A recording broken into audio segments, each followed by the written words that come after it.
سبعة تنتظم إرادة سمع بصر حياة وجائز بفضله وعدله ترك لكل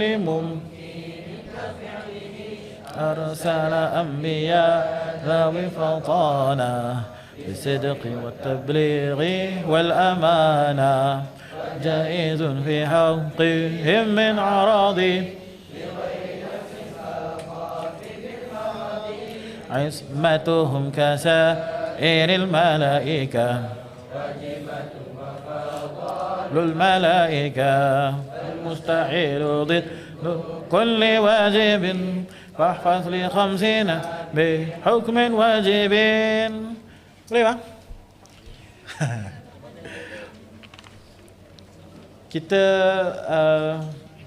madrasah dah start kan? Yang ni yang alim. Dah hafal habis kan? Dah hafal habis? Kita kena nazamkan ni setiap hari supaya dapat hafal, dapat ingat. Bila waktu yang sesuai ya, Ustaz untuk tahfiz, untuk kita nazamkan ni setiap hari? Subuh? Duha? Duha ke? Sebab korang kan datang awal kan? 7.45 dah ada, terus start baca, boleh? Gitu? Kan? So pukul 8 baru start Yasin. 15 minit. Oh. Tu ada cadangan. Sebab yang ni kita nak jadikan ia sebagai satu teks wajib untuk semua orang ingat, hafal, boleh follow kan. Sebab bos ada bagi tahu itu tentang Aqidatul Awam ni sepatutnya jadi satu benda yang umum diketahui oleh semua pelajar-pelajar Berani Bunch, masuk staff-staff sekali. Kalau yang Madrasah Alim dah selesai sepatutnya, yang tahfiz lah. Sebab kita akan start Madrasah dulu, kemudian baru kita akan masukkan ke IS dan student-student yang lain. Nanti Ustaz tolong mesyuarat waktu yang sesuai, nanti kita putuskan. Dah boleh ke bang? Okey. Bismillahirrahmanirrahim. Alhamdulillah. Nahmaduhu wa nusallimu ala rasulihil karim. Amma ba'du, qala Allah ta'ala a'udzu billahi minasyaitonir rajim. Bismillahirrahmanirrahim. Qul huwallahu ahadun illahus samad lam yalid wa lam yulad wa lam yakul lahu kufuwan ahad. Qala alaihi salatu wassalam man qala la ilaha illallah fi akhir kalamih wajabat lahul jannah atau kama qala alaihi salatu wassalam. Alhamdulillah. Syukur pada Allah Subhanahu wa taala, kita sambung pengajian kita. Last kita berhenti pada sabila dini haqqi ghairu mubtadi'.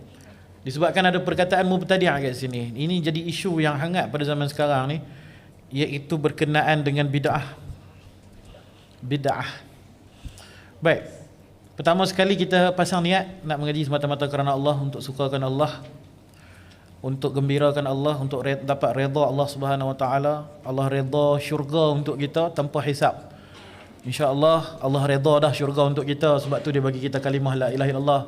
Sebab itu dia buat kita ni dapat peluang untuk belajar akidah, belajar mengenal dia. Itu tanda dia nak bagi syurga lah dekat kita. Cuma kita mohon pada Allah, Allah Ta'ala terimalah amalan kita ni dan redha syurga tu tanpa hisab pada kita. Baik. Dan seterusnya kita pasang niat nak amal sunnah Nabi, nak hidupkan sunnah Nabi dan nak sebarkan sunnah Nabi SAW. Itu jalan keselamatan kita semua. Semua orang kena ada pemikiran begitu, bahawa kejayaan saya, kejayaan semua orang hanya adalah agama. Ini kejayaan. Ada orang fikir kalau duit banyak dia berjaya, dia dapat pangkat dia berjaya, dia jadi presiden dia berjaya. Itu semua kejayaan dalam definisi kehidupan dunia, ruang lingkup yang sangat sedikit, sangat kecil. Kita hidup dekat dunia ni berapa tahun sangat? Ada orang boleh hidup sampai 200-300 tahun ke?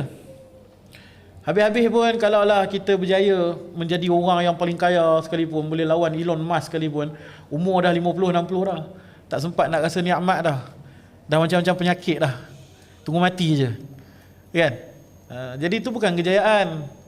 Itu semua hanyalah hiburan-hiburan CP-CP je tu. Kejayaan yang sebenar ni bila kita masuk dalam kubur tak kena azab, yang tu kejayaan.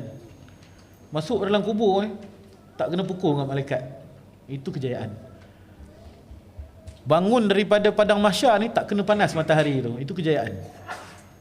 Tak payah nak kena menunggu lama masuk syurga terus tanpa hisap. Itu kejayaan. Jadi kita kena set dalam kepala kita, segala apa yang berlaku dalam dunia ni hanyalah sekadar keperluan, bukan kejayaan. Allah Ta'ala kata faqad faz. Siapa faqad faz? Inilah orang yang berjaya. Siapa orang yang berjaya ni? Allah Ta'ala kata orang yang masuk dalam syurga dan kekal di dalamnya selama-lamanya. Faqad faz, kan? Orang itulah orang yang berjaya. Selain daripada itu tak ada kejayaan. Itu semua hanyalah Allah Ta'ala kata mata'ul ghurur. Wa mal hayatud dunya illa mata'ul ghurur. Semua benda yang kamu nampak dekat dunia ni, yang kamu nampak ini berjaya, itu berjaya, ini berjaya, itu berjaya, Allah Ta'ala kata semua tu mata'ul ghurur, semua tu penipuan semata-mata. Deception kan, deceive. Semuanya untuk menipu kamu aja. Jadi ni kejayaan sebenar ni. Kenal Allah, masuk syurga tanpa hisap. Baik. Bismillahirrahmanirrahim. Sabila dinil haq ghairu mubtadi'.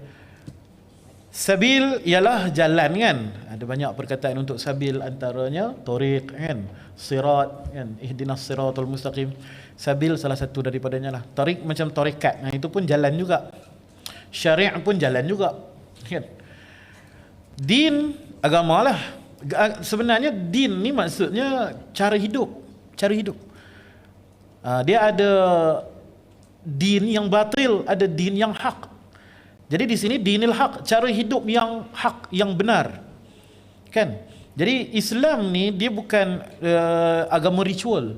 Ia adalah agama ad-din. Ia adalah agama yang meliputi seluruh kehidupan kita. Semua benda dalam hidup kita mesti kena ada agama. Nak makan ada agamanya. Nak minum ada dia punya tata cara agamanya. Nak tidur ada agamanya. Nak pergi tandas ada agamanya, semua ada. Kalau kita tanya agama lain, mereka sekadar agama ritual, iaitu pergi ke tok kong, sembah, lepas tu balik habis. Dia nak makan, nak minum, nak tidur, nak melompat macam mana pun suka hati dia. Tidak ada guide, tidak ada panduan, tidak ada Nabi yang dihantar kepada mereka untuk menjadi contoh kepada kehidupan harian mereka. Jadi kalau kita tanya lah, contohlah kita tanya orang agama Hindu ke, agama Buddha ke, tanya, you punya agama kalau masuk tandas macam mana? Kaki mana? Kanan ke? Kiri ke? Depan ke? Belakang ke? Melompat masuk dua-dua kaki ke? Dia kata, semua boleh. Sebab agama dia tak ada ajar macam mana nak masuk tandas. Agama kita ada ajar tak? Nabi SAW ajar macam mana masuk tandas dengan kaki? Agama mana korang ikut ni? Kaki kiri masuk tandas, keluar kaki kanan. Kalau masuk masjid, surau kanan. Tadi siapa masuk Islamic Hall dengan kaki kanan? Ya. Korang tak peduli pun benda ni. Tak betul lah. Kan, kita kena jadi contoh. Kita kena amal dulu.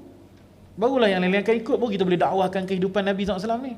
Jadi masuk Islamic Hall ni surau. Kita masuk serangga, sorry. Benda tu kekatu tu kan. Kita masuk surau, kaki kanan. Kan? Bila kita keluar kejap lagi, kaki kiri.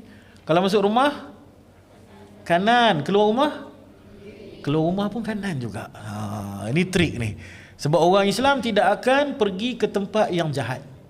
Tidak akan pergi ke tempat maksiat. Tidak akan pergi ke tempat yang buruk. Jadi bila orang Islam keluar daripada rumahnya, pasti dia menuju tempat-tempat yang baik-baik. Jadi ulama kata masuk kaki kanan kerana itu rumah dia. Bila dia keluar pun kaki kanan kerana dia akan menuju ke tempat yang baik-baik. Dia akan pergi ke masjid, dia akan pergi mencari nafkah, dia akan pergi bekerja, dia akan pergi nak menggembirakan keluarganya. Betul? Betul? Betul kan? Orang Islam keluar rumah pergi buat maksiat ke? Tak kan? Orang Islam mestilah buat benda baik. Jadi keluar kaki kanan. Jadi kita ada ad-din. Ad-dinil haq, cara makan kan? Kalau kita tanya agama lain, kamu cara makan dalam agama kamu macam mana? Tangan kanan ke, tangan kiri ke? Makan berdiri ke, makan duduk ke, makan melompat ke, tergantung kepala bawah, kaki atas ke? Dia jawab apa? Semua boleh. Pasal tak ada guide, tak ada panduan. Kita tak semua boleh. Boleh ke? Ada banyak yang tak boleh, ada banyak yang boleh. Contoh Nabi SAW dalam sebuah hadis menyatakan, aku tidak makan dalam keadaan berteleku, bersandar. Dalam keadaan bersandar sebelah itu sambil makan kan. Itu melanggar adab. Kan? Dalam hadis ada menyatakan apa nama yang ni kan, yang Nabi bagi pesanan kepada Ibnu Abbas kan. Ya ghulam kan. Kul apa? Bismillah. Kan? Kalau nak makan, bacalah bismillah. Kan? Lepas tu kul biyaminik, makanlah dengan tangan kanan. Mimma yalik, kul mimma yalik, dan makan apa yang dekat dengan kamu. Jangan kita sibuk nak ke sana, nak jangkau tangan ke sana kan. Itu tak beradab. Siapa yang ajar dalam agama? Agama Islam ada ajar. Siapa yang ada autoriti untuk ajar? Nabi. Pasal Nabi dihantar oleh Allah SWT untuk ajar kita cara makan, cara minum, cara tidur. Kan? Nak tidur pun ada cara dia. Kan? Tidur menghadap kiblat, mengiring belah kanan, tangan letak kat pipi, kan? Ataupun kaki menghadap ke kiblat, tangan kita kiamkan. Itu semua ada dalam hadis. Sebelum tidur ada bacaan-bacaan doa dia. Kan? Kan ada doa Bismika wada'tu jambi tu kan. Apa yang selalu kita baca Allahumma bismika ahya wa amut tu kan. Bismika Allahumma ahya wa amut dalam hadis. Ada doa-doa yang lain. Doa-doa tidur yang lain banyak lagi. Ada juga hadis Nabi kata baca ayat kursi. Ada hadis Nabi kata baca tasbih Fatimah 3 kali subhanallah, 3 kali alhamdulillah, 3 kali Allahu akbar, 34 kali Allahu akbar. Dan kalau tak boleh tidur pun ada doa dia. Ada doa tak boleh tidur kan, Allahumma gharatin nujum wa adatil macam mana? Allahumma gharatin nujum wa adat Allahumma salli alaihi wasallam. Siapa ingat doa tu? Doa kalau tak boleh tidur. Ada dalam hadis. Allahumma gharatin nujum wa ada'atil uyun wa ada'atil uyun wa antal hayyul qayyum ya hayyu ya qayyum ahdi laili wa anim aini. Wahai Allah, gharatin nujum, bintang-bintang pun dah tenggelam, dah hilang. Tak nampak ah. Wa ada'atil uyun wa hada'atil uyun, dan mata-mata manusia ni bakat tutup habis dah. Dah lewat malam dah ni. Wa antal hayyul qayyum, tapi engkau kekal hidup, engkau kekal maha kuat, engkau tak mengantuk sikit pun. Ahdid laili wa anim aini. Kan? Tenangkan malamku dan tutuplah, tidurkanlah mataku. Cantik doa. Itu ada dalam hadis. Jadi setiap tata cara kita nak buat apa pun ada dia punya adab dia.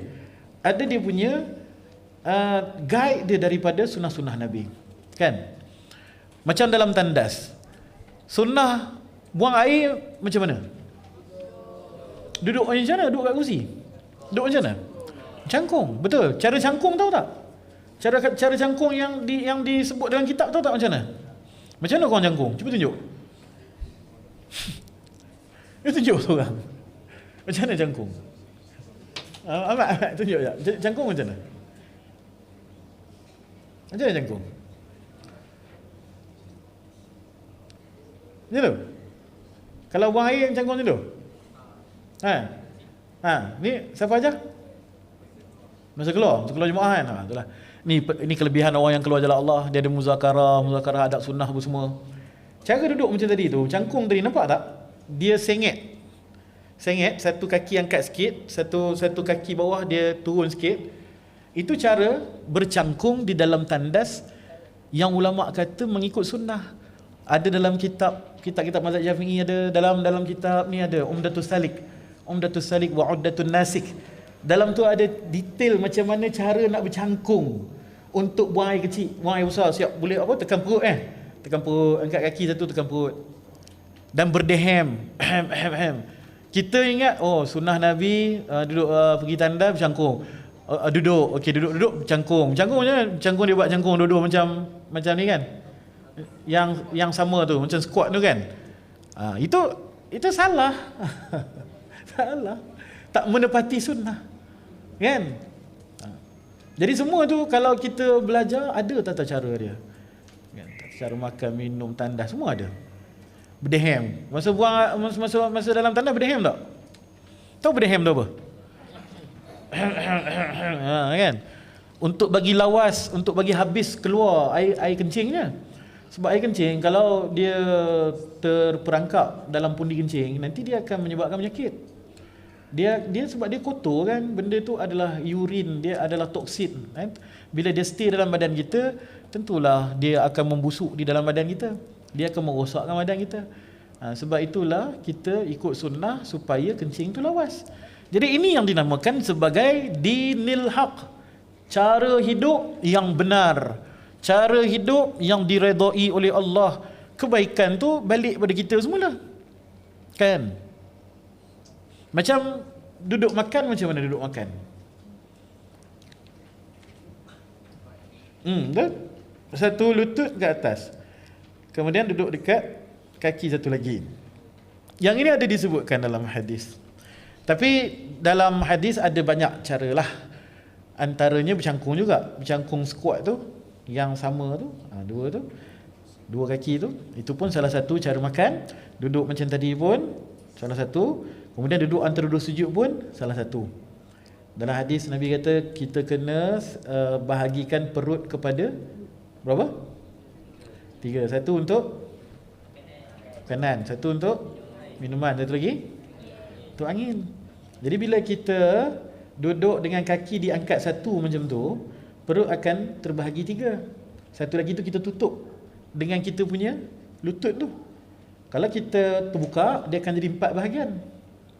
Satu untuk makan, satu untuk minum, satu untuk udara, satu lagi tu confirm akan mengalir yang lain. Mengalir sekali makan, minum pun semua. So dia akan cenderung untuk makan lebih berlebihan lah. Dia akan makan berlebihan lah. Baik. Jadi itu yang dinamakan dinil haq, ghairu mubtadi'. Bukanlah jalan-jalan orang yang berbuat bid'ah. Baik, bid'ah ni apa? Bid'ah ni perkara yang baru. Kan? Muhdatsatin bid'ah, muhdatsah. Benda yang kalau dalam bahasa akidah kita pun kita sebut hudus kan. Hudus, hawadis kan, hadis, itu semua benda-benda baru kan. Mukhalafatuhu lil hawadis kan. Hawadis ni benda-benda baru. Jadi kullu muhdatsatin bid'ah, Nabi kata dalam hadis kan. Setiap benda baru tu bid'ah. Jadi benda baru ialah benda yang tidak didapati di zaman Nabi.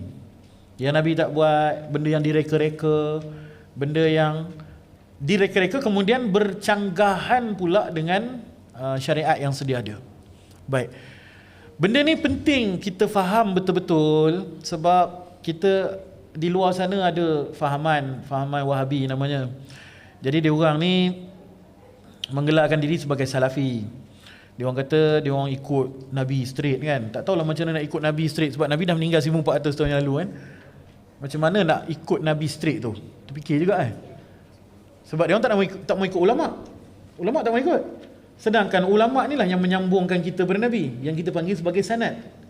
Saya belajar daripada guru saya belajar daripada guru dia belajar daripada guru dia, sampailah 14 abad punya guru sampai kepada sahabat Rasulullah belajar daripada Nabi. Tapi kalau macam puak Wahabi ni, dia tolak semua sanad-sanad ni, semua tak boleh pakai, semua ulama-ulama ni bukan Nabi, boleh buat salah, kita kena ambil straight daripada Nabi, dia kata. Kita ikut Quran dan sunnah sahaja. Bunyi memang, slogan memang cantik, slogan ni memang cantik, tapi impossible. Macam mana kita nak belajar terus daripada Nabi kalau tidak melalui ulama? Akhirnya dia orang kata, kita ikutlah apa yang telah disusun. Sebab yang menyusun hadis tu pun adalah ulama. Dan ulama-ulama bermazhab pula tu. Kan? Ulama-ulama yang sedia ada ni, ulama-ulama yang fiqah, ulama-ulama yang memelihara sanad-sanad dan sebagainya. Akhirnya mereka tetap terpaksa bergantung pada sanad-sanad yang mana dipelihara oleh ulama-ulama yang mereka tak mau ikut tu. Kan? Dia orang tak mau ikut Imam Nawawi, tak mau ikut Imam Ibn Hajar, tak mau ikut. Sedangkan mereka ni adalah guru-guru, imam-imam yang memelihara sanad tersebut. Kan? Jadi ada satu kecelaruan dan kekeliruan di situ yang sangat besar. Bila kita keluar nanti, lagi-lagi yang suka mengambil agama daripada media sosial dan sebagainya, bukan daripada sumber-sumber yang ada tauliah yang ni lah, yang sepatutnya, akhirnya dia akan terpengaruh. Sebab slogan-slogan yang cantik. Kan, manusia bila terpengaruh dengan slogan yang cantik ni, dia akan menetapkan satu pemikiran, okey, ini bagus, saya nak ikut yang ni. Kan, terutamanya kalau seseorang tu dia ada nama, kan, dia ada nama, dia international speaker, seorang akan cakap, oh dia baguslah, dia betul lah, kan, tanpa orang cek apa background dan apa neraca ilmu yang boleh dijadikan timbang tara pada dia. Baik. Jadi fahaman Wahabi ni, isu besar yang diorang suka timbulkan ialah bid'ah. Diorang kata apa saja benda-benda baru ni bid'ah. Apa je benda yang Nabi tak tunjuk, tak ada asal daripada Nabi, itu bid'ah. Dari sudut bahasa betul lah. Tapi dari sudut syariat macam mana? Dari sudut undang-undang hukum hakam agama macam mana? Jadi sebab tu penting kita memahami bid'ah ni menurut pandangan Ahli Sunnah wal Jamaah. Kerana pandangan Ahli Sunnah wal Jamaah merupakan pandangan yang paling wasatiyah, yang paling sederhana, yang tidak menerakakan sesiapa, kan? Tak semudah-mudah nak menuduh sesat orang ini, orang itu dan sebagainya. Baik. So kalau ikut dalam fahaman Wahabi, dia orang kata kullu muhdatsin bid'ah wa kullu bid'atin dalalah wa kullu dalalatin fin nar. Setiap yang baru itu adalah benda bid'ah, dan setiap yang bid'ah itu adalah sesat, dan setiap yang sesat itu akan ke neraka. Jadi bila tanya bid'ah tu apa? Bid'ah tu ialah benda baru yang Nabi tak buat. Jadi apa-apa yang tak ada dalil daripada hadis, yang tak ada dalil Nabi dan sahabat buat, maka semuanya adalah bid'ah dan tertolak. Tertolak, dan siapa buat, dia sesat. Siapa sesat, dia masuk neraka. Dalam arti kata lain, siapa yang buat sesuatu benda yang Nabi tak buat, dia akan masuk neraka. Okay, sounds very nice kan? Jadi bila dia tengok contoh macam kita buat maulid malam ni, ini bagi dia orang adalah perkara bid'ah. Jadi kita ni semua, bagi mereka ialah ahli neraka yang akan dicampakkan ke dalam neraka. Malaikat Malik tanya, kau apa hal kau masuk neraka? Selawat malam Jumaat. Kau tak ada dosa lain kau nak buat? Selawat juga yang kau buat. Lagi kau buat duduk dalam maulid, dengar qasidah, masuk neraka. Kan? Kan? Kau pula kenapa? Ni buat tahlil. Tahlil apa? Baca la ilaha illallah 100 kali. Masuk neraka? Masuk neraka. Bid'ah. Yang ni pula, yang ni dia tak baca tahlil, dia datang makan aja. Pun sekali juga. Sebab kenduri arwah ni. Seorang lagi masuk neraka sebab apa? Ziarah kubur. Ziarah kubur hari raya. Bid'ah. Nabi tak ziarah kubur hari raya. Pening pala malaikat Malik pun pening ni, apa hal semua yang masuk neraka ahli ibadah belaka ni. Mana ahli maksiat? Kenapa semua yang masuk neraka ni buat ibadah belaka? Nabi SAW kata, man qala la ilaha illallah dakhala al-jannah wajabat lahul jannah. Orang ucap la ilaha illallah, dia akan masuk syurga, dia wajib masuk syurga. Qala la ilaha illallah tuflihu, kamu akan berjaya. Kan? Kamu akan berjaya. Siapa ucap la ilaha illallah masuk syurga. Tapi kalau dalam fahaman Wahabi, siapa ucap la ilaha illallah masuk neraka. Pening kita. Sebab bagi dia orang, ni kita buat tahlil tu pun bid'ah juga dia kata. Nabi tak buat. Kalau ada tunjukkan dalil kan. Saya bagi 10,000. Kan. Siapa boleh bagi dalil kan? Nabi buat tahlil, Nabi buat maulid kan, Nabi buat ziarah kubur hari raya kan. Ni nak datang 10 Muharram ni, nanti ada bubur Asyura. Nanti akan keluarlah dekat media sosial banyak bubur Asyura ni bid'ah. Nabi tak buat. Senyap-senyap dia pergi ambil kat surau bubur Asyura tu kan. Makan juga kan. So persoalan yang timbul, adakah serigid ataupun sesempit itu perkara-perkara ibadah dalam agama? Baik. Amalan agama ni kita pecahkan kepada dua lah. Pertama, amalan yang masnun. Tulis. Amalan yang masnun.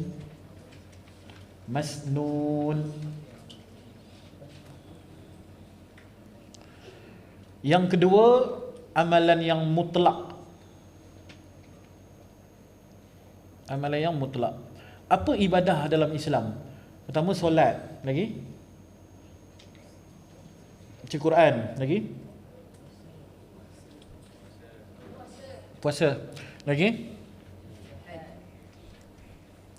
bayar zakat. Itu rukun Islam. Ibadah-ibadah amalan harian kita buat lah. Doa, zikir, selawat, lagi solat, baca Quran kan. Okey. Semuanya ada yang masnun dan ada yang mutlak. Masnun ialah tata cara yang sabit daripada Nabi SAW. Tata cara dia tu, kaifiat dia tu, terikat dengan contoh yang ditunjukkan oleh Nabi. Manakala mutlak tidak terikat dengan perbuatan ataupun pengkhususan daripada Nabi. Contoh, kita ambil zikir. Zikir yang masnun, zikir apa? Zikir yang contoh daripada Nabi. Tasbih Fatimah tadi 33 subhanallah, 33 alhamdulillah, 34 Allahu Akbar tu sebelum tidur. Kalau selepas solat tasbih Fatimah juga, tapi 33 subhanallah, 33 alhamdulillah, 33 Allahu Akbar, dan ditutupi dengan la ilaha illallah wahdahu la syarika lahu, lahul mulku wa lahul hamdu, yuhyi wa yumiitu wa huwa ala kulli syai'in qadir, wa la haula wa la quwwata illa billah. Apa lagi zikir yang masnun? Subhanallah bihamdi, subhanallahil azim. Itu zikir apa tu?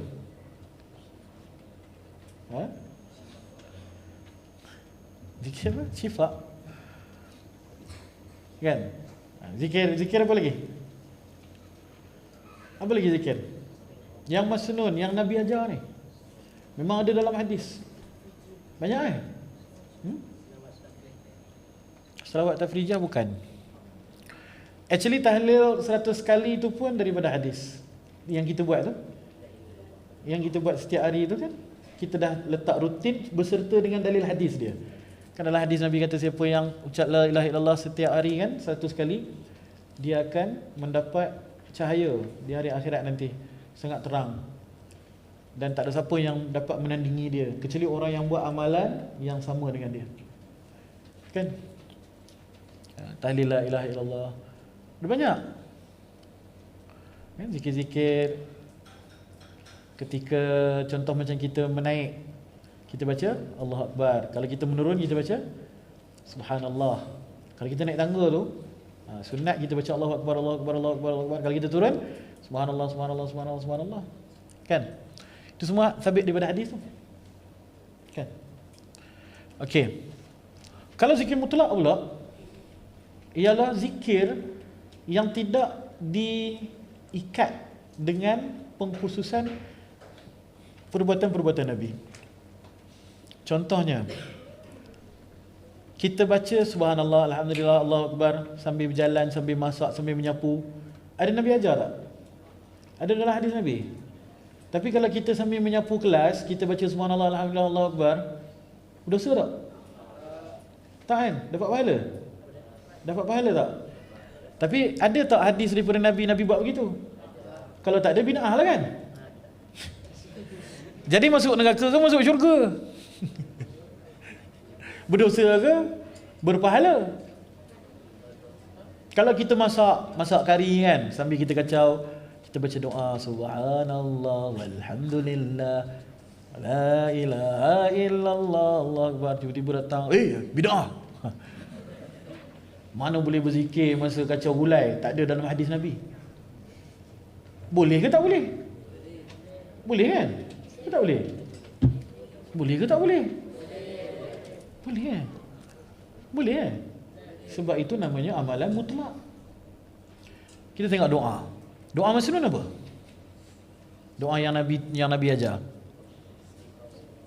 Banyak tak doa yang Nabi ajar? Banyak. Doa-doa harian kita semua daripada hadis. Doa kita baca doa makan, doa tidur, doa masuk masjid, doa keluar masjid. Doa masuk masjid, Allah maftah li abwaab rahmatik. Doa keluar masjid, ghufranak. Doa keluar masjid apa? Allahumma inni as'aluka min fadlik. Kan?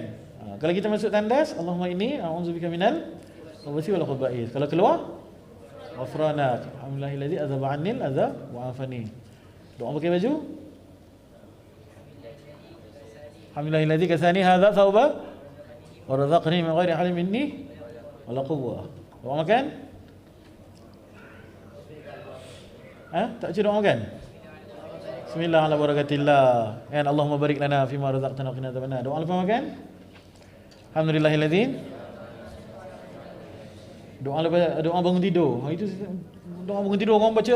Baca suruh baca tak dibaca. Nampak enggak tak baca? Alhamdulillahilladzi ahyana ba'da ma amatana wa ilaihi nusyur. Itu semua hadis Nabi. Itu semua doa itu dalam hadis Nabi. Maka ia adalah doa-doa masnun. Doa-doa yang sunnah. Okey. Boleh? Jadi doa selain daripada doa-doa yang sunnah, bid'ah lah kan? Kan bid'ah kan benda yang Nabi tak buat. Jadi benda yang Nabi buat kita panggil masnun, sunnah. Betul? Jadi doa yang Nabi tak ajar itu bid'ah lah kan? Kan pening kan? Kan? Pusing kan? Sakit kepala kan? Jadi kalau kita doa selain daripada doa-doa tadi itu boleh ke tak boleh?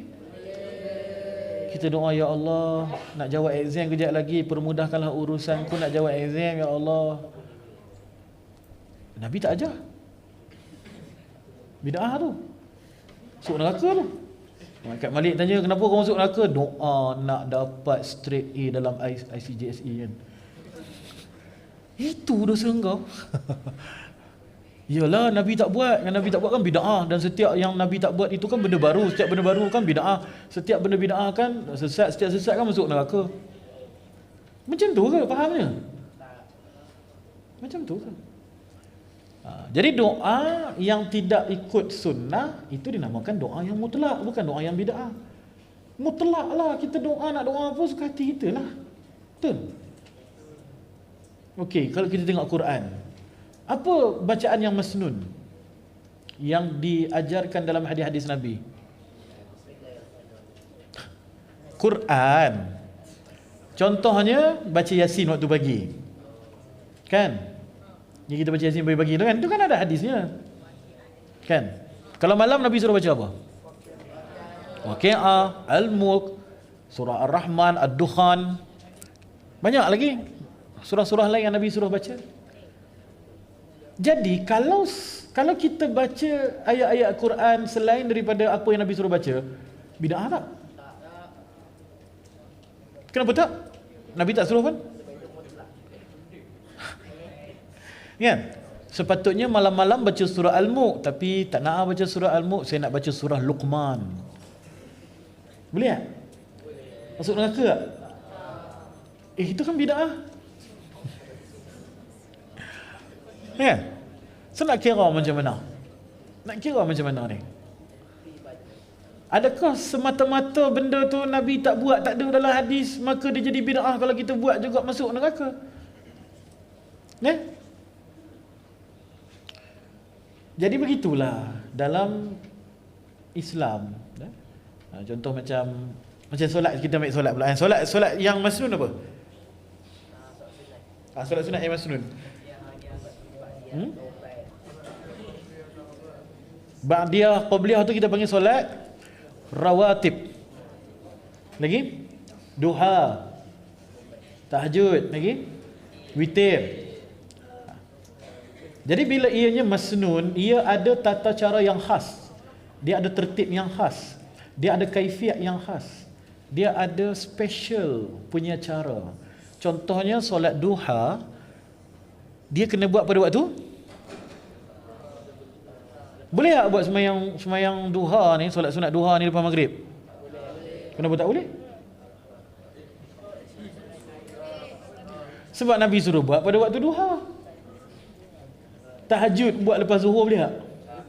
Tak boleh, sebab Nabi suruh buat lepas lepas isyak. Lepas isyak lah waktu malam. Kan? Kita mulai kan kita buat waktu malam. Okey. Kalau solat sunat yang mutlak, Solat jenazah itu fardu kifayah. Solat-solat yang mutlak, contohnya solat hajat, solat taubat, kan? Itu solat mutlak tu. Sebab tu solat hajat tidak ada waktu yang khusus. Kita boleh buat solat hajat waktu pagi, kita boleh buat solat hajat waktu malam, kita boleh buat solat hajat selepas zuhur, kan? Kita boleh buat solat hajat selepas maghrib, selepas isyak, ataupun tengah malam, kerana ia tidak terikat dengan mana-mana masnun. Mutlak. Kita nak buat waktu bila pun boleh. Faham tak ni? Jadi ibadah dalam Islam itu ada yang masnun dan ada yang mutlak, kan? Okey. Itu dari sudut ibadah. Kalau tak, susah hidup kita ni, nak berzikir sambil drive tu, nak berzikir subhanallah, takut bid'ah masuk neraka kan. Sebab tak ada hadis Nabi berzikir ketika naik kenderaan, kan? Ada semalam saya terjumpa kat media sosial satu status, tak pasti thread ke apa sebab dia screenshot kan, mungkin apa Twitter ke apa ke, dia tulis ni Wahabi lah ni, dia tulis kat situ, saya takut nak baca Bismillahirrahmanirrahim sebelum makan kerana khawatir akan berbuat bid'ah, dia kata.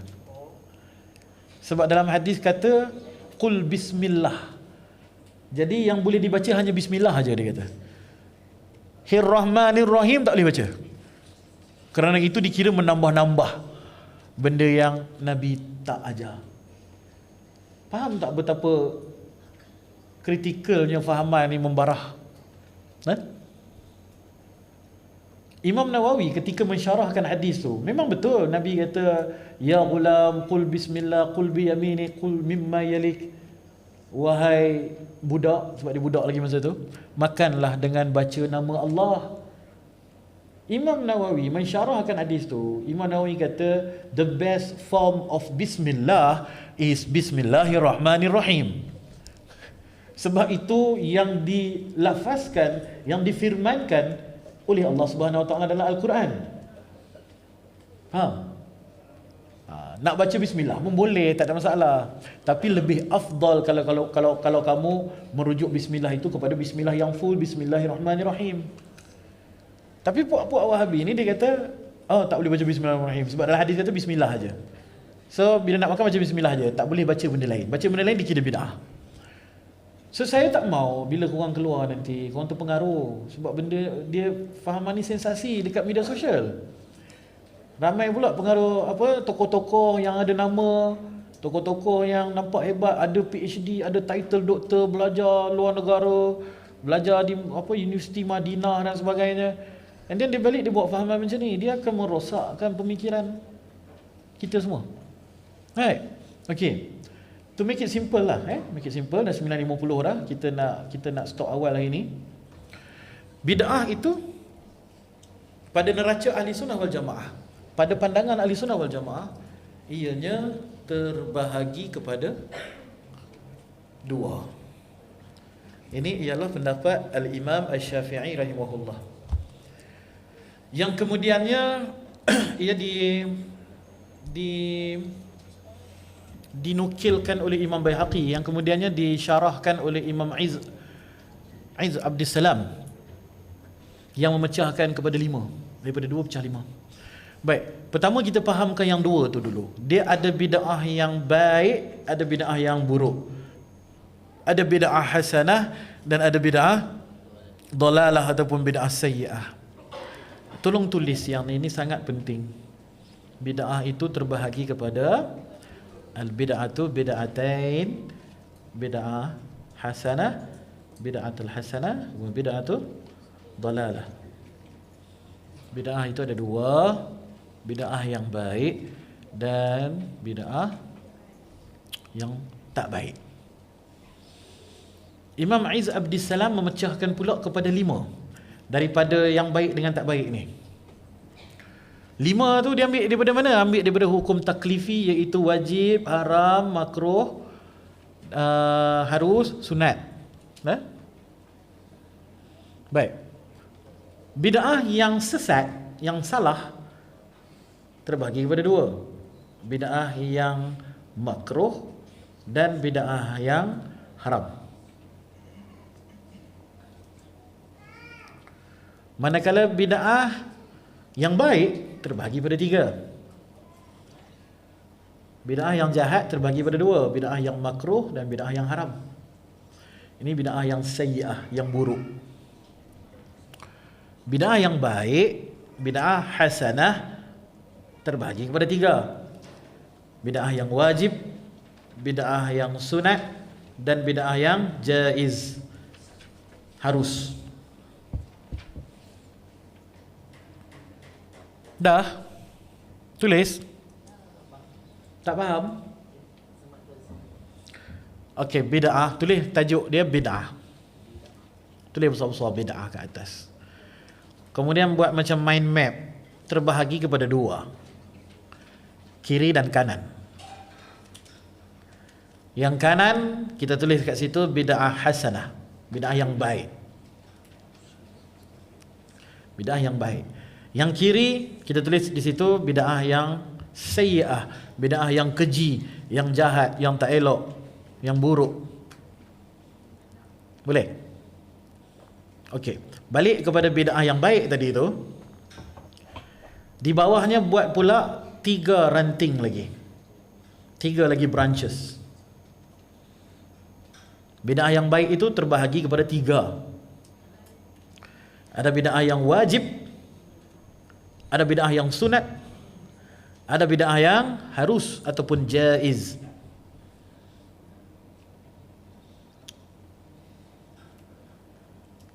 Sekarang pergi ke bid'ah yang buruk. Buat 2 branches, 2 cabang. Pecahkan bid'ah yang buruk itu kepada 2. Yang pertama bid'ah yang haram, yang kedua bid'ah yang makruh. Jadi total bid'ah semua ada berapa? Ada 5. 5 itu jika dibahagi 2, yang baik ada 3, yang jahat ada 2. Faham? Faham tak? Dah tulis? Jadi, pertama sekali yang kita harus faham, bid'ah itu bukan hukum. Bukan hukum. Ini asas basic usul fiqh. Kerana hukum taklifi itu cuma 5. Hukum taklifi itu cuma 5. Kita ada wajib, haram, makruh, sunat dan harus. Hukum taklifi ada berapa? 5. Kita ada haram, wajib, makruh, sunat dan harus ataupun jaiz. Ada bid'ah tak? Tak ada. Jadi bid'ah bukan hukum.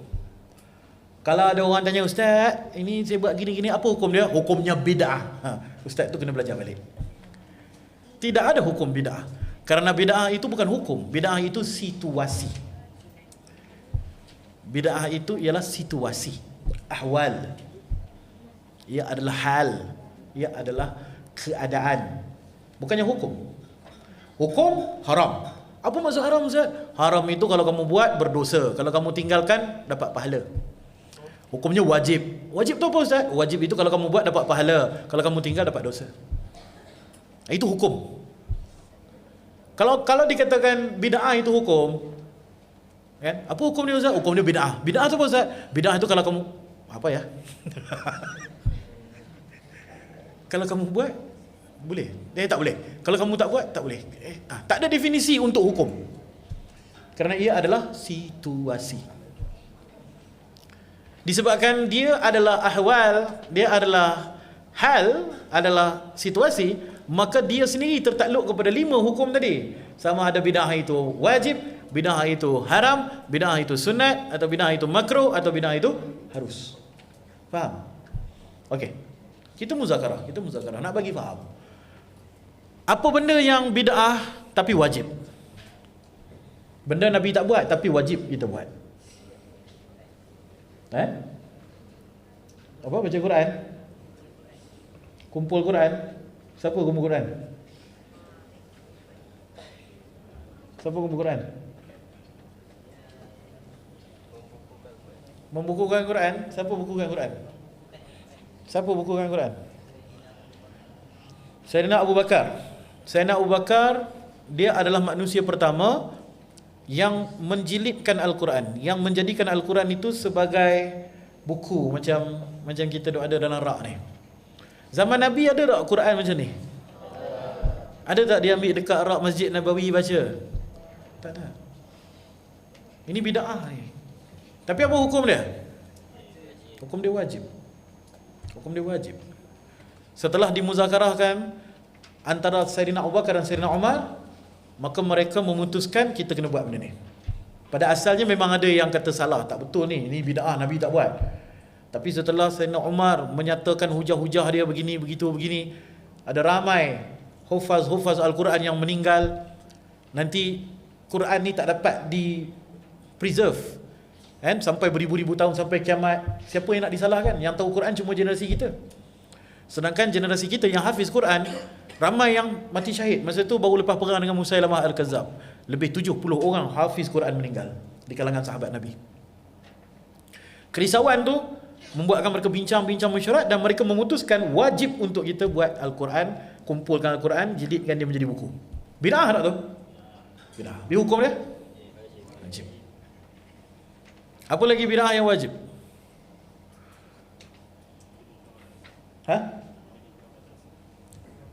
Apa? Cuba cakap kuat-kuat. Mendirikan madrasah. Ya. Zaman Nabi ada sekolah ke? Jadi macam mana orang dulu-dulu belajar agama? Dia datang ke Masjid Nabawi, ada yang duduk di bawah pokok, ada yang duduk di tepi pantai. Pengajian pada zaman Rasulullah, pengajian tidak formal. Informal punya education. Setelah baginda Nabi SAW meninggal, para sahabat, mereka meneruskan sunnah Nabi, iaitu mengajar agama secara tidak formal. Tidak ada silibus, tidak ada buku teks, tidak ada kitab. Sebab tu tidak ada sahabat Nabi yang mengarang kitab. Berjuta-juta kitab Islam ni, kitab-kitab agama ni, kitab nahwu, saraf, tafsir, hadis semua, ada tak yang ditulis oleh sahabat Nabi? Ada kitab fiqh Abu Bakar? Ada kitab faraid Sayyidina Umar? Ada?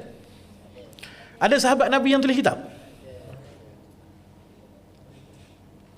Ada kitab yang dinisbahkan kepada sahabat, tapi bukan dia yang tulis. Itu adalah himpunan kata-kata dia. Contohnya tafsir Tanwirul Miqbas, tafsir Ibnu Abbas. Ianya adalah tafsir yang ditafsirkan oleh Ibnu Abbas, lalu murid-muridnya merekodkan perkataan-perkataan di dalam kitab dan dikumpulkan jadi tafsir Ibnu Abbas. Bukan Ibnu Abbas yang tulis. Faham? Jadi setelah habis para sahabat Nabi, berganti ke zaman tabi'in, generasi yang kedua. Ketika itulah mereka mula menyusun silibus. Mereka mula menyusun kitab. Daripada situlah terbitnya sekolah-sekolah agama yang dinamakan mazhab. Mazhab itu school of thought. Ia adalah sekolah. That is the first school in Islam pada zaman tabi'in. Zaman sahabat pun belum ada silibus-silibus tersusun ni. Murid-murid sahabat yang menyusun silibus memudahkan. Okey, first kali belajar taharah, belajar wudu, belajar gitu gini, sampai last kali haji. Mazhab itu sekolah. Jadi hukumnya apa? Ia bid'ah, tak dibuat oleh Nabi, tapi hukumnya wajib. Kalaulah tabi'in, tabi'in, imam-imam mazhab semua tidak menyusun semua ni, sekarang ni kita nak belajar agama macam mana? Semua ada Quran, ada hadis je. Macam mana kita nak belajar agama? Siapa yang nak tolong kaji dan menentukan berapa jenis air, berapa jenis najis, apa yang dikategorikan sebagai najis ataupun tidak, apa perkara membatalkan solat, apakah rukun-rukun solat? Macam mana kita nak tahu? Semua itu jasa daripada imam-imam mazhab. Kerana menyusun sekolah di dalam Islam. Sebab itu mazhab dinamakan school of thought. Faham? Kemudian kita pergi kepada bid'ah yang sunat. Apa bid'ah yang sunat? Benda yang Nabi tak buat tetapi dihukum sunat.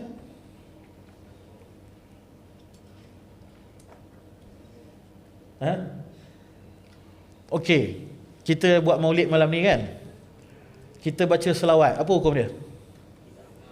Bid'ah. Dah cakap dah tadi bid'ah tu bukan hukum. Apa hukum selawat? Sunat. Dapat pahala sunat kan? Ke wajib? Siapa tak berselawat masuk neraka? Sunat kan? Kita berkumpul di dalam majlis ilmu, ini hukum dia apa? Sunat. Duduk dengan pengajian, hukum dia apa? Sunat. Kan? Lepas majlis nanti ada makan-makan, hukum dia apa? Sunat. Yes. Jadi apa yang kita buat sekarang ni bid'ah, tetapi hukumnya sunat. Hukumnya sunat. Kerana berkumpul banyak benda-benda sunat di dalam satu majlis. Sunat tambah sunat tambah sunat tambah sunat equal tu bid'ah masuk neraka. So, sunat tambah sunat tambah sunat tambah sunat jadi sangat-sangat sunat. Betul? Jadi kalau kita buat tahlil, berkumpul, iya, memang dari sudut kaifiatnya itu bid'ah, Nabi tidak buat, tetapi amalan-amalan di dalamnya semuanya amalan yang sunat. Dalam acara tahlil apa yang kita buat? Kita baca Quran, betul? Kemudian kita selawat, innallaha wa malaikatahu yusholluna 'alan nabi. Kan? Ada istighfar, lepas ada doa, lepas ada tahlil la ilaha illallah. Last sekali makan. Makan pun sunnah. Kan? Sabit daripada hadis Nabi. Makan berjamaah. Nabi menggalakkan memberi makan kepada orang dan sebagainya. Okey. Sunat. Apa bid'ah? Yang harus. Harus ialah buat tak dapat pahala, tinggal pun tak dapat apa. Kalau sunat kan kita buat dapat pahala, tinggal tak dapat apa. Kalau wajib kita buat dapat pahala, kalau kita tinggal berdosa. Harus ni buat tak dapat apa, tinggal pun tak dapat apa. Apa bid'ah yang harus? Benda yang Nabi tak buat tetapi harus untuk kita buat.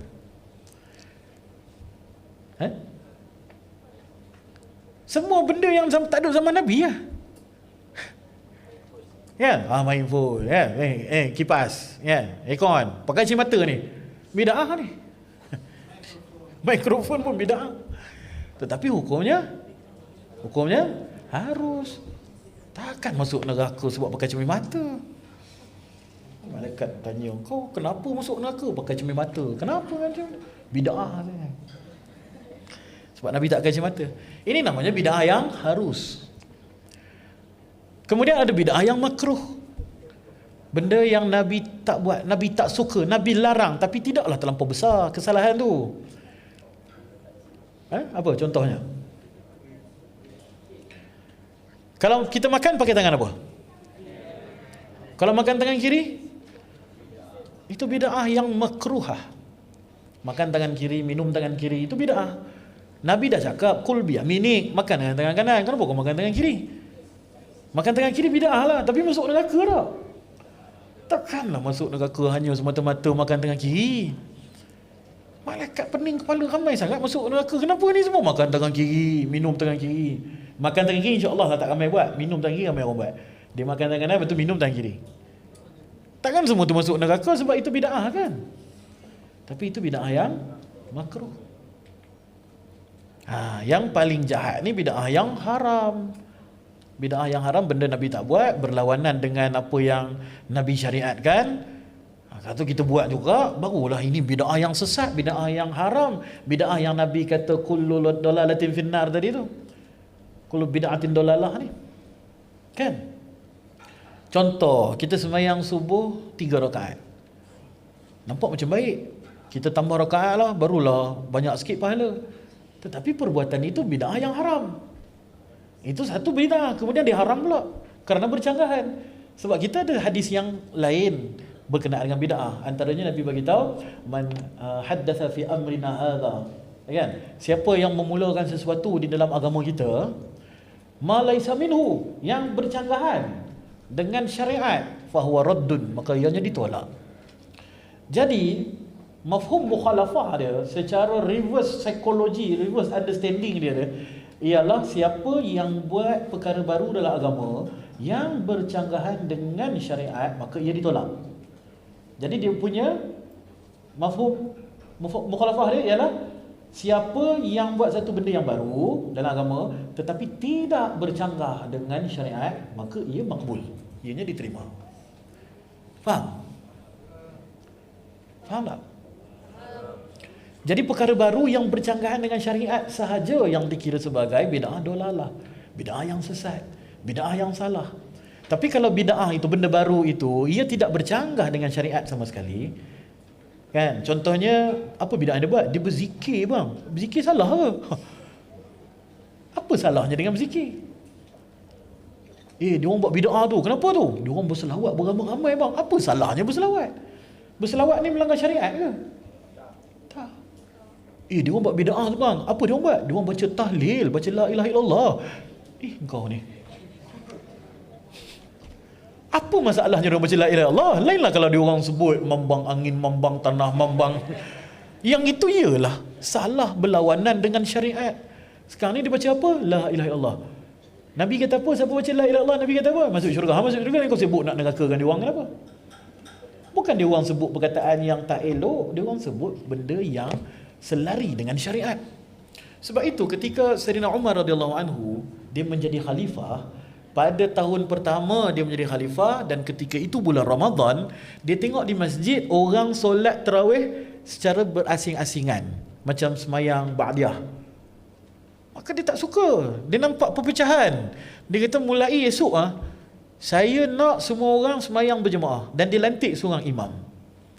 Maka esok pun semua orang buat solat tarawih secara berjemaah 20 rakaat. Ambil yang habis-habis ya. Apa dia kata? Apa Sayyidina Umar kata? Ini hadis sahih Bukhari ni. Dia kata apa? Hazihi ni'matu bid'ah. Ini adalah sebaik-baik bid'ah. Nampak tak? Sayyidina Umar pun memahami, walaupun perkara itu ibadah, benda yang Nabi tak buat di zaman Nabi, tapi ia adalah untuk satu tujuan yang baik, maka ia adalah boleh. Bahkan dia kata sebaik-baik bid'ah, ni'matu bid'ah hadhihi. Ini lafaz dalam Sahih Bukhari, Sayyidina Umar yang cakap. Kalau belah Deoban sana, belah India punya Maulana apa semua, dia orang pecahkan bid'ah kepada dua juga, tapi bukan macam yang Imam Syafi'i sebut. Kalau Imam Syafi'i kata bid'ah dalalah dengan bid'ah hasanah, tapi kalau Maulana di India Deoban, dia orang kata bid'ah itu bid'atan ni bid'ah fid din wa bid'ah lid din. Satu pakai fi, satu pakai lam. Bid'ah fid din maksudnya bid'ah dalam agama. Bid'ah lid din bid'ah untuk agama. Bid'ah fid din haram dia kata. Bid'ah lid din bagus. Bid'ah dalam agama ialah dia memperada-adakan benda yang baru di dalam agama. Yang itu ditolak dia kata. Tapi kalau bid'ah itu kamu mengada-adakan benda yang baru untuk agama, maka okey. Contohnya macam tadi pengumpulan Al-Quran. Itu bid'ah yang dibuat untuk menjaga keaslian Al-Quran, maka okey. Kan? Contoh macam kita buat maulid. Kita buat maulid nak memperingati Nabi, itu bid'ah lid-din. Itu adalah perkara baru yang dibuat untuk manfaat agama, supaya masyarakat kenal Nabi, sayang Nabi, banyak berselawat. Bukan mereka-reka benda baru dalam agama yang tidak ada manfaatnya untuk agama sama sekali. Macam kita buat ceramah perdana awal ma'al hijrah, itu bid'ah tu. Tetapi pihak masjid buat itu untuk educate masyarakat, maka ia adalah bid'ah lid-din. Ia adalah bid'ah untuk agama, maka boleh. Nanti masuk bulan-bulan ada acara-acara tertentu, buat lagi ceramah perdana Isra' Mi'raj, itu bid'ah lid-din. Ceramah perdana nisfu Sya'ban, itu bid'ah lid-din, bid'ah untuk manfaat agama, kan? Boleh faham Jadi pecahkan bid'ah itu kepada hukum taklifi yang 5 supaya kita tidak menjadi rigid, menjadi sempit pemikiran kita seperti yang dibawa oleh fahaman tadi yang saya sebut tu. Clear? Baik, walau bagaimanapun mubtadi' di dalam teks Aqidatul Awam ni bukan merujuk kepada orang yang buat amalan bid'ah, tetapi ia merujuk kepada akidah-akidah yang salah seperti Mu'tazilah, seperti Qadariyah, Jabariyah, Murji'ah, Mujassimah. Mereka ini dikategorikan sebagai mubtadi' pada akidah. Mereka mengada-adakan sesuatu di dalam akidah yang tidak ada di zaman Nabi SAW, tidak ada diajarkan oleh Nabi SAW. Contohnya ajaran Mujassimah, ajaran yang menjisimkan Allah, yang menyatakan yang mempercayai Allah Ta'ala ni ada jisim dan jasad, ada tangan, ada kaki, ada muka, ada wajah, ada mata, apa semua. Benda tu tak ada di zaman Nabi, tak ada berlaku dalam ajaran mana-mana, ajaran Ahli Sunnah wal Jamaah yang hak. Sama tak dengan Mu'tazilah, sama tak dengan Qadariyah dan lain-lain. Jadi Ahli Sunnah wal Jamaah membawa akidah yang jelas, suci, bersih, ghairu mubtadi', bukannya jalan orang-orang yang berbuat bid'ah. Berbuat bid'ah dalam akidah. Cuma bila disebut bid'ah tu kita nak kena jelaskan bid'ah tu apa. Baik, cukup sampai takat tu. Lepas ni kita masuk terus kepada penerangan sifat 20 tu. Wa ba'du fa'lam bi wujubil ma'rifah min wajibin lillah 20 sifah. Ada 20. Baik. Itulah saya kata nak buat ringkas-ringkas pun 10 suku juga. Tapi kalau tak jelaskan nanti tak faham. Tak faham tak apa, yang teruknya salah faham. Bila salah faham ni yang susah kita nak betulkan balik faham dia tu. Kita tak mahu masyarakat kita menjadi ekstremis, kan? Disebabkan fahaman yang tadi tu dia membarah dalam masyarakat, menghasilkan banyak ekstremis. Kalau kita tengok di Somalia, di Syria, di Yaman, banyak kumpulan-kumpulan ekstremis ni yang akhirnya menjadi pengganas Islamic terrorism dan membawa nama buruk pada umat Islam.